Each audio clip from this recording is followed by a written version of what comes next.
അസ്സലാമു അലൈക്കും. ഞാൻ ബുർഹാൻ തലങ്കര. എല്ലാ സുഹൃത്തുക്കൾക്കും നന്മകൾ നേരുന്നു.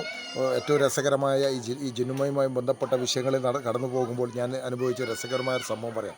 കാസർഗോട്ടെ ഒരു വക്കീൽ എനിക്ക് ഒരു നോട്ടീസ് അയക്കുകയാണ്. 1 കോടി രൂപ മാനനഷ്ടം ആവശ്യപ്പെട്ട് കാസർഗോട്ടെ പ്രമുഖ വക്കീൽ, ഒരു രാഷ്ട്രീയ നേതാവൊക്കെ ആയിരുന്നു അദ്ദേഹം.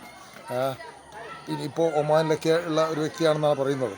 അദ്ദേഹം എനിക്കൊരു വക്കീൽ നോട്ടീസ് അയക്കുകയാണ്. 1 കോടി രൂപ നഷ്ടപരിഹാരം. ആർക്ക് മാനക്കേടുണ്ടായെന്ന് പറഞ്ഞിട്ടാണ്, ഈ പറയുന്ന ജിന്നുമാക്ക് മാനക്കേടുണ്ടായെന്ന് പറഞ്ഞിട്ടാണ് ഈ വക്കീൽ കാശിന് വേണ്ടി എന്തും ചെയ്യുമെന്ന് തെളിയിച്ചു കഴിഞ്ഞു ആ വക്കീൽ. വരും ദിവസങ്ങളിൽ അവരുടെ പേരുകൾ ഞാൻ പുറത്തു വിടും. കാശിന് വേണ്ടി എന്തും ചെയ്യുമെന്ന് തെളിഞ്ഞു. കാരണം ഈ ജിന്നുമ്മയ്ക്ക് മാനമുണ്ടെന്നാണ് ഈ വക്കീൽ പറയുന്നത്. ഈ മാനത്തിന് 1 കോടി രൂപ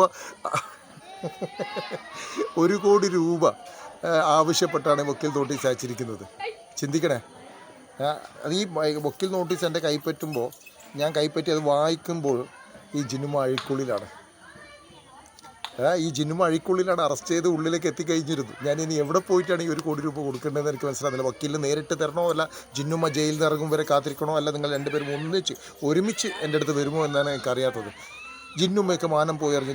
ഞാൻ വാർത്തകൾ കൊടുക്കരുത്, ഞാൻ വാർത്തകൾ സംസാരിക്കരുതൊക്കെ പലരും എന്നോട് ആവശ്യപ്പെടുന്നു. ഈ ഗഫൂർ ഹാജിയുടെ വിഷയവുമായി ബന്ധപ്പെട്ട് പിന്മാറണമെന്ന് പലരും ആവശ്യപ്പെട്ടിരുന്നു.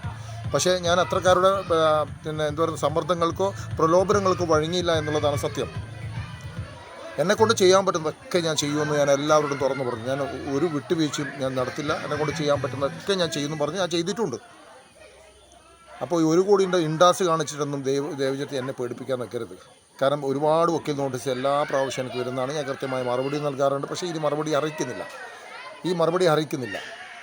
അപ്പോൾ വക്കീൽ പറഞ്ഞാൽ മതി, ഇനി ഇതും മാനഹാനി ആയിട്ടുണ്ടെങ്കിൽ നമുക്ക് ജനങ്ങളുടെ മുമ്പിൽ സംവദിക്കാം. ജനങ്ങളുടെ മുമ്പിൽ നിങ്ങളവിടെ ഇരിക്കുക, ഞാനിവിടെ ഇരിക്കുക, എന്നിട്ട് സംവദിക്കാം.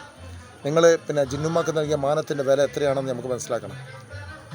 എല്ലാം ഗൂഢാലോചനയാണ്. എനിക്കൊന്ന് ഗഫൂർ ഹാജി മരിക്കുന്നത് പോലും ഈ വക്കീലിന് അറിയാമോ എന്ന് എനിക്ക് സംശയമുണ്ട്. ഗഫൂർ ഹാജി മരിക്കുന്നതിന് മുമ്പേ ഇവർ തന്ത്രം മേഞ്ഞിട്ടുണ്ടോ എന്നുള്ളത് സംശയിക്കണം. കാരണം കൃത്യമായ നിയമോപദേശം ലഭിച്ചിട്ടുണ്ട്. ഓക്കെ, ബാക്കി കാര്യങ്ങൾ ഓരോ ദിവസങ്ങളിൽ ഞാൻ പറയാം. നാളെ ഒരുപാട് കാര്യങ്ങൾ പറയാം. ഓക്കെ, അസ്സലാമു അലൈക്കും വറഹ്മത്തുള്ളാഹി വബറകാതുഹു.